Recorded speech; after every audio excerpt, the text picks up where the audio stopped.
One of the things that Taya and I loved to do when we went on dates was to go by a local GameStop and just peruse all the nerdy merchandise that they had. She liked to browse the nerdy shirts, look at the video games, and pick out potential review topics. In fact, I've got like a dozen new games in reserve for reviews because I have no manner of self-control.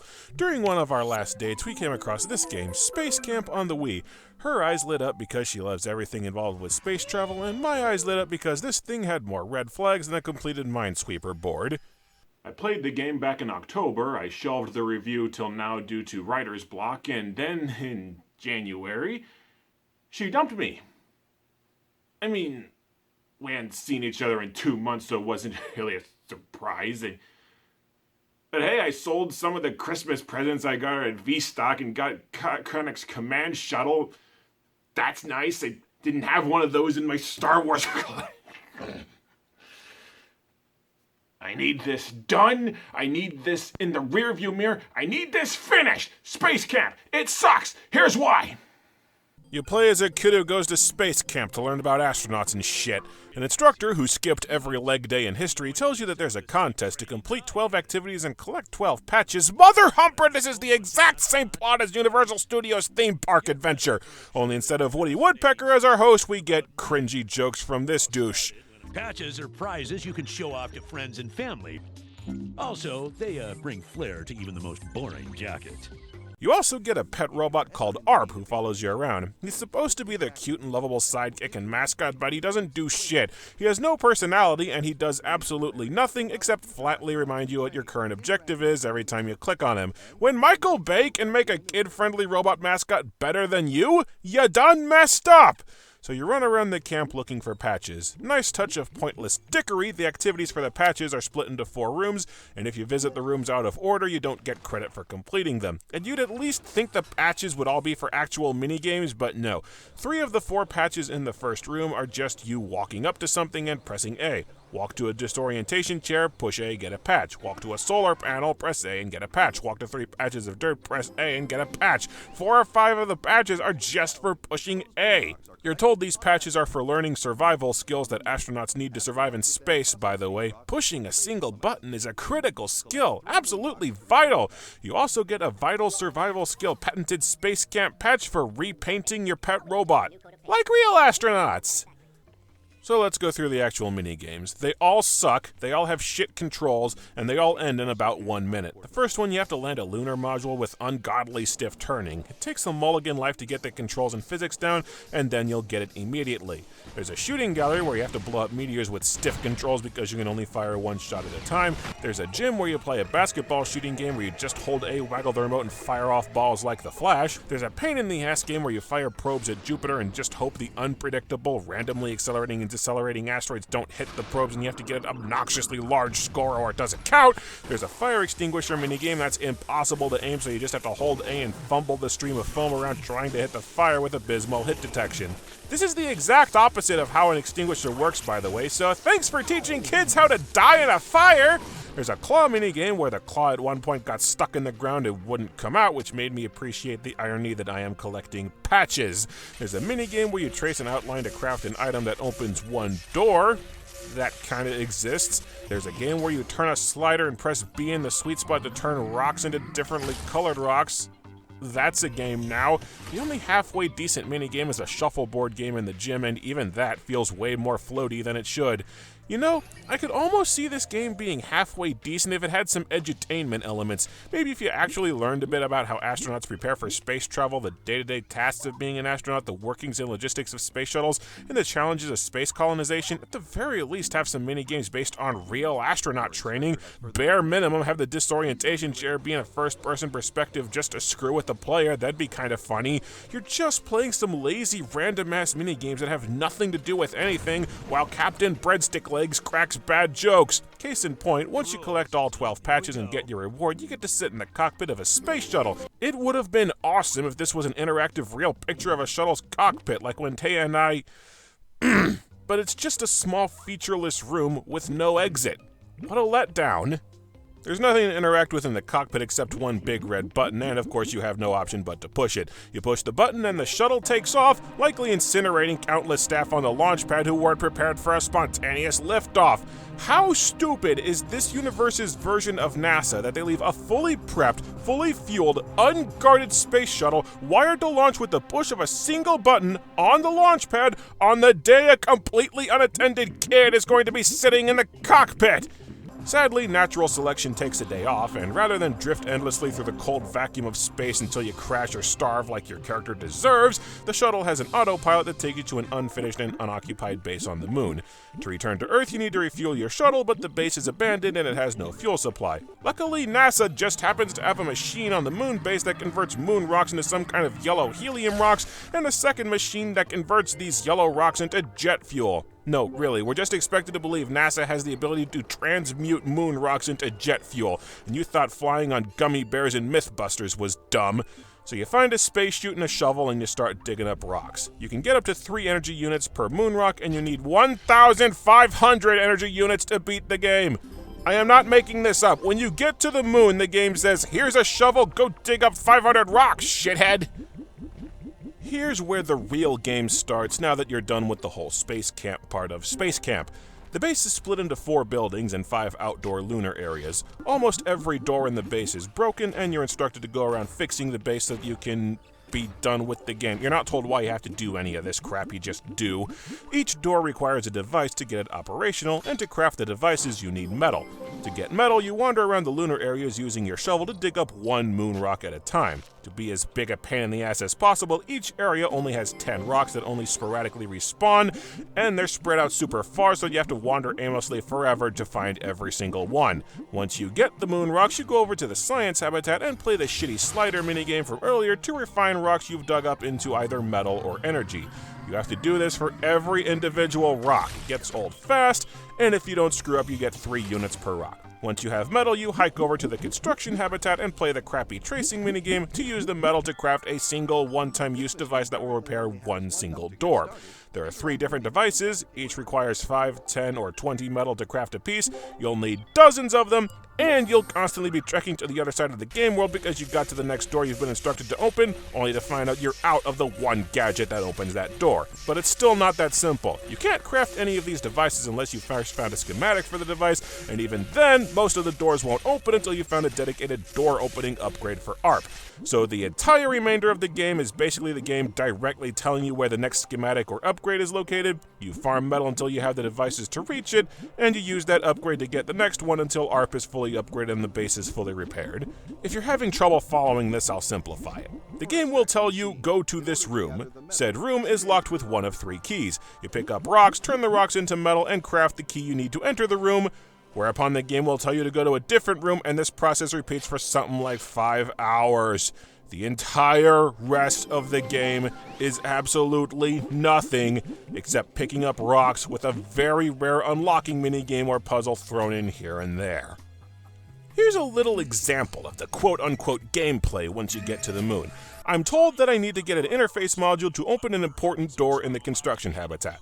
To do this, I need to find a new robot who has the schematic to craft the interface module. So I walk outside, walk to the science habitat, walk through the science habitat to Lunar Area 2 and find the robot, but he won't give me the schematic unless I give him 20 energy. So I wander around the lunar area, slowly digging up 1 rock at a time until I've got at least 7. Now I walk back to the science habitat and play the conversion minigame, hoping I don't screw up and have to go out and get more rocks. I walk back to the robot and give him the energy, and he gives me the schematic. Now I have to walk back through the science habitat, cross back over the lunar area, walk to the construction habitat, and finally I can build the interface module. And what's inside this critical area that I trudged all over creation to get inside? Another robot who tells me that I need to give him 30 metal. So I walk back to the lunar areas and wander all around them looking for 10 rocks, which means I'll have to search more than one because odds are one section won't have all 10 of its rocks respawned, and hike back to the science habitat to refine them into metal, and then hike back to the construction habitat to give him the metal. So this robot gives me the level 2 repair upgrade. Now I have to hike back to the communications habitat to install it. Then Commander Breadstick Legs tells me that I need to go to lunar area 4, but that door is locked, so guess what? I need to go dig up more rocks, run back to the science habitat to turn them into metal, then run back to the construction habitat to build an interface module, and run back to the lunar area, back to the science habitat to get to the door! Every single freaking quest in the rest of the game is literally nothing except open this door by running around picking up rocks. And this goes on for something like 5 hours. It's freaking ridiculous! This is why I put off this review for so long. This game literally has you do nothing. I couldn't write about nothing. I tried my level best to make something worthwhile out of this, but for 2 months I had nothing to work with. You know what this game is? It's a dumb middle school kid, the kind who eats Tide Pods, being assigned a 5-page essay. He writes 1 paragraph and then he triple spaces it and triples the font size until it takes up 5 pages because that'll still count, right? It's filling up space with nothing. This is barely even gameplay. You just walk around picking up rocks so that you can go to a new area where you pick up more rocks. Oh my god, I'm playing No Man's Sky. This is seriously all you do the rest of the game. There is no plot, there is no action, there are no characters, there is nothing to give a shit about. You're just led by the nose from room to room until the game ends, very rarely getting a simple puzzle or the shitty probe and tracing minigames to craft and used items. It's drilled into your head that every room stays locked until some arbitrary point of the game, so there's no exploration. The only optional content you get is there are several lockers and vaults you can open if you mine some extra metal, and that's a waste of time too. I spent 50 metal to open 3 of these vaults, and you know what I found? 2 explorer patches out of 12 that didn't do dick, and 3 metal.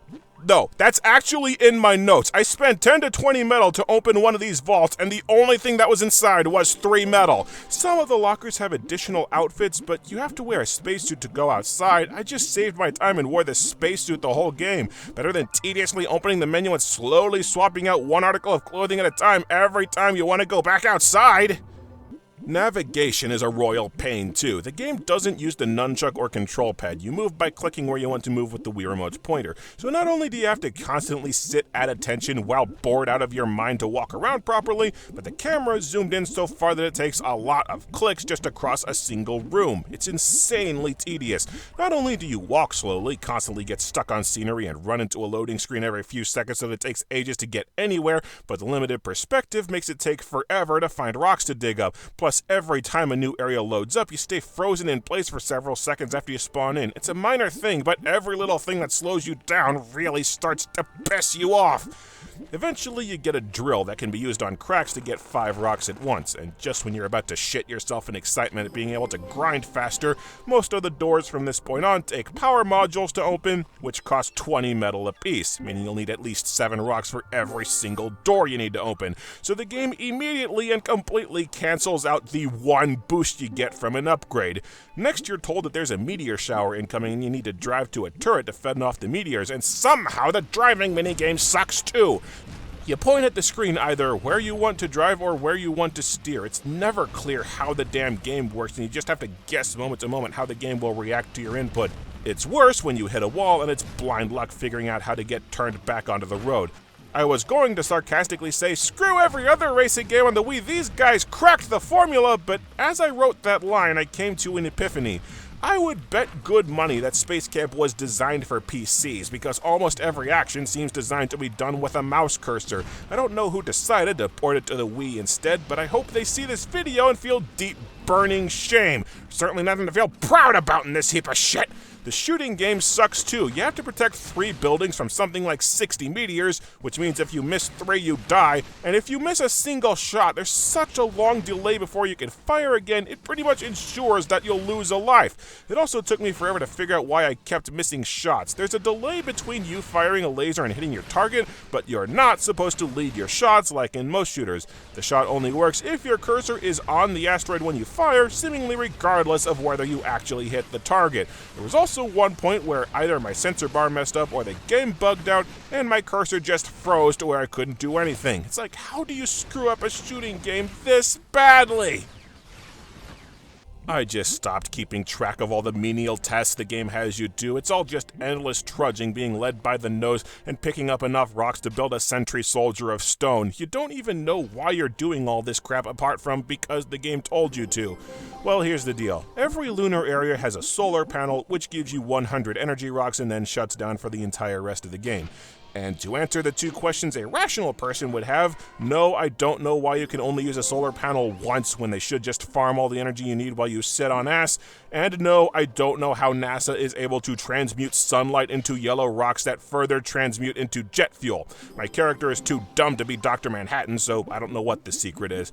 After a few hours of this crap, I got all the upgrades, opened every last door, and hiked back to the turret for another meteor shower.